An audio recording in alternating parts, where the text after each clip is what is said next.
Hi friends, welcome back to our channel. எல்லாரும் எப்படி இருக்கீங்க? நான் ரொம்ப நல்லா இருக்கேன். ஹோப் நீங்களும் ரொம்ப நல்லா இருப்பீங்கன்னு நினைக்கிறேன். என்னோட வீடியோஸ் ஃபர்ஸ்ட் டைம் பார்க்குறீங்கன்னா லைக் அண்ட் சப்ஸ்கிரைப் பண்ணி எனக்கு சப்போர்ட் பண்ணுங்க ஃப்ரெண்ட்ஸ். இது வரைக்கும் எனக்கு சப்போர்ட் பண்ண அனைத்து நல்லுணங்களுக்கும் ரொம்ப ரொம்ப நன்றி ஃப்ரெண்ட்ஸ். இன்னைக்கு என்ன வீடியோனா, நாங்கள் கன்னியாகுமரி போனதை உங்களோடய ஷேர் பண்ணிக்கிறேன். வாங்க வீடியோக்குள்ளே போகலாம். எனக்கு கன்னியாகுமரி டிஸ்ட்ரிக்ட் தான். நான் அடிக்கடி போன ஒரு பிளேஸும் கன்னியாகுமரி தான். இன்னைக்கு நான் என்னோட அம்மா, தம்பி, தங்கச்சி, ஷர்வி குட்டி எல்லாருமா சேர்ந்து தான் கன்னியாகுமரி போனோம். போகிற வழியெல்லாம் ரசிச்சுக்கிட்டே நான் படிச்ச காலேஜ், டெம்பிள் எல்லாமே நிறைய இருக்கும். அதெல்லாம் பார்த்துட்டே போயிட்டு இருந்தோம். போற வழியிலே எங்களுக்கு பிடிச்ச chicken samosa, chicken roll, mutton soup எல்லாம் வாங்கிட்டு போயிட்டு நல்ல ஒரு பிளேஸ் பார்த்து உட்காந்து காத்தோட்டமா வாங்கிட்டு போனதெல்லாம் எல்லாரும் ஷேர் பண்ணி சாப்பிட்டோம். சர்வி குட்டி போகும்போதே நல்லா காத்தடிச்சிச்சு. அதுலயே குழந்தை அழகா தூங்க ஆரம்பிச்சிட்டான். அவனே எழுப்பி அவனுக்கு பிடிச்ச சிக்கன் சமோசா கொடுத்ததும் குழந்தை ஹாப்பியா சாப்பிட்டான். சாப்பிட்டு முடிச்சிட்டு அங்க இருந்து அப்படியே டிராவல் கண்டினியூ பண்ணியாச்சு. போற வழியெல்லாம் பாருங்க, ரெண்டு சைடுமே அழகா தாமரை பூ பூத்து இருந்துச்சு.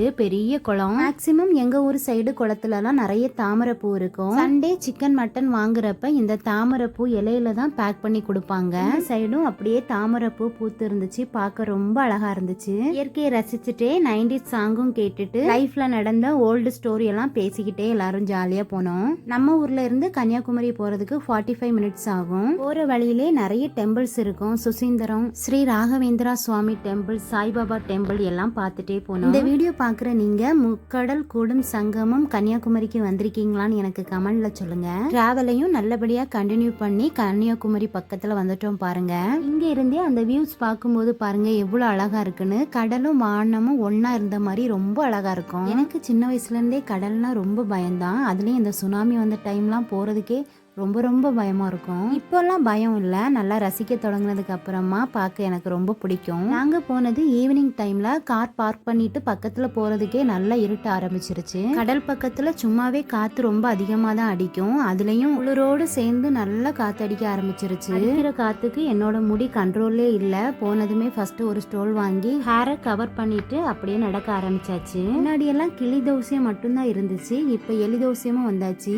நான் இந்த டைம் தான் ஃபர்ஸ்ட் டைம் பார்த்தேன். நடந்து போகும்போதே வழியிலே ஷர்வி குட்டி அவனோட குக்கு பார்த்துட்டான். குக்குனா வேற எதுவும் இல்லை, சில்ட்ரன்ஸ் பார்க் தான். இருந்து உடனே அழ ஆரம்பிச்சாச்சு. வரவே மாட்டேன், இங்க தான் விளையாட போவேன்ட்டு ஒரே அழுக. டைம் முடிஞ்சு அங்க க்ளோஸ் பண்ணிட்டாங்க. சொன்னா கேட்க மாட்டான். எப்படியோ சமாதானப்படுத்தி கூட்டிட்டு வந்து இந்த ஹார்ஸ் ரைடிங் இருக்கும், அங்கே ஷர்வி குட்டியும் என்னோட தம்பியும் ஏத்தி விட்டாச்சு. குதிரையில போகிறதுக்கு என்னோட தம்பிக்கு ரொம்ப ஷையா இருந்துச்சு. வீடியோ எடுக்காதன்னு சொல்லிட்டு இருந்தான். ஆனா என்னோட குழந்தை அப்படி இல்லை. குதிரையில ஏறினதுமே ஏதோ தேசிங்க ராஜா மாதிரி சூப்பரா போயிட்டு வந்துட்டான். சிப்பிலே வீட்டு டெக்கரேஷன் தோரணம் செஞ்சு வச்சிருப்பாங்க. எங்க பார்த்தாலும் இந்த கடையா தான் இருக்கும். சிப்பி, சங்கு தான் அதிகமா இருக்கும் இங்க. என்னோட அம்மா சின்ன வயசா இருக்கும்போது இந்த தோரணம் செஞ்சுதான் கன்னியாகுமரியில கொண்டு மொத்தமா கொடுப்பாங்களாம்.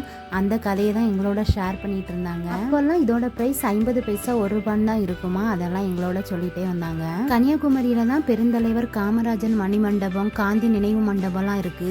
பார்க்காதவங்க இந்த வீடியோல பாத்துக்குங்க. எங்கேயாவது சுத்தி பார்க்கலாம்னா ஃபர்ஸ்ட் வாங்குறதே இந்த ஐஸ்கிரீம் தான். அதையும் வாங்கிட்டு அப்படியே நடக்க ஆரம்பிச்சாச்சு. பீச் போனாலே இந்த ஐஸ்கிரீம் வாங்கிட்டு அப்படியே கடல் ரசிச்சுட்டே நடக்கிறது ஒரு தனி அழகுதான். நிறைய கடையா தான் இருக்கும். நான் வாங்குறேன்னா இல்லையோ அதை வேடிக்கை பார்த்துட்டே பொறுமையா நடந்து போவேன். பக்கத்துல நடந்து வர வர ரொம்ப இருட்டிடுச்சு பாருங்க. இந்த பிளேஸ் பாருங்க, இந்த வியூஸ் ரொம்ப அழகா இருக்கலாம். இந்த மாதிரி பீச்ல உட்காந்து சாப்பிடுறது, ட்ரெயின்ல போகும்போது சாப்பிடுறது, இந்த மாதிரி எல்லாம் எனக்கு ரொம்ப பிடிக்கும். என்ன மாதிரியே யாராச்சும் இருந்தீங்கன்னா கமெண்ட்ல சொல்லுங்க. சும்மா உட்காந்து கடலை ரசிக்கிறத விட ஏதாவது சாப்பிட்டுட்டே உட்காந்து ரசிக்கிறது ரொம்ப நல்லா இருக்கும். ஃபர்ஸ்ட் போயிட்டு ஆளுக்கு ஒரு மசால் பூரி, மாங்காய், பைனாப்பிள், வாட்டர் மெலன்லாம் வாங்கிட்டு கடற்கரையில போய் உட்காந்தாச்சு. உட்காந்து திருவள்ளுவர் சிலையை பார்த்துட்டு கடல் அலைய ரசிக்கிறதே ஒரு தனி ஃபீல் தான். நாங்க சின்ன குழந்தையா இருக்கப்ப எங்க அப்பா சபரிமலைக்கு மாலை போடுறதுக்காக கன்னியாகுமரி கடல்ல வந்தா குளிச்சுட்டு மாலை போடுவாங்க. குட் மார்னிங் ஒரு 2 o'clock போல கூட்டிட்டு வருவாங்க. வரும்போதே தியேட்டர்ல போய் மூவி பார்த்துட்டு விடிய காலம் வந்து குளிச்சுட்டு மாலை போட்டுட்டு ஹோட்டல்ல சாப்பிட வச்சு கூட்டிட்டு போவாங்க.